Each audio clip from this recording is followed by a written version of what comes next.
పోలీసులు లంచాలకు మరిగి ప్రజలను భయభ్రాంతులకు గురి చేస్తున్నారని దుబ్బాక ఎమ్మెల్యే కొత్త ప్రభాకర్ రెడ్డి మండిపడ్డారు.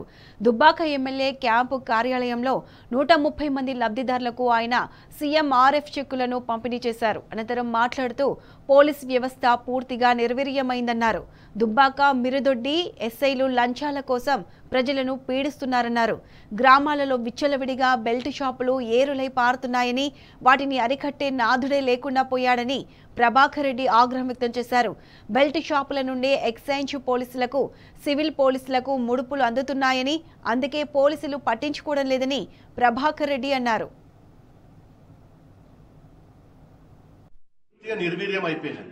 మరి మిడిదొడ్డిలో ఒక ఎస్ఐ సస్పెండ్ అని చెప్పి నేను స్వయంగా చూసిన.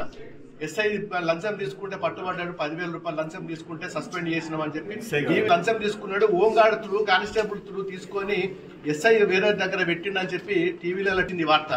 ఇక్కడికి వచ్చిన తర్వాత చూస్తే హోంగార్డ్ సస్పెండ్ అయ్యిండు. హోంగార్డ్ ఎక్కడన్నా 10,000 రూపాయలు లంచం తీసుకుంటాడా? ఎస్ఐ డబ్బులు తీసుకొని, లంచాలు తీసుకొని కింది హోంగార్డ్ల మీదనో కానిస్టేబుల్స్ మీదనో నూకడం నిజంగా బాధాకరం. ఏ గ్రామంలో పోయినా బెల్ట్ షాపులు అయితే బీభత్సంగా అమ్ముతున్నారు. రోజుకు 4-5 యువకులు తాగి బైక్ల మీద పడితే మరి ఆసుపత్రి పాలవుతున్నారు.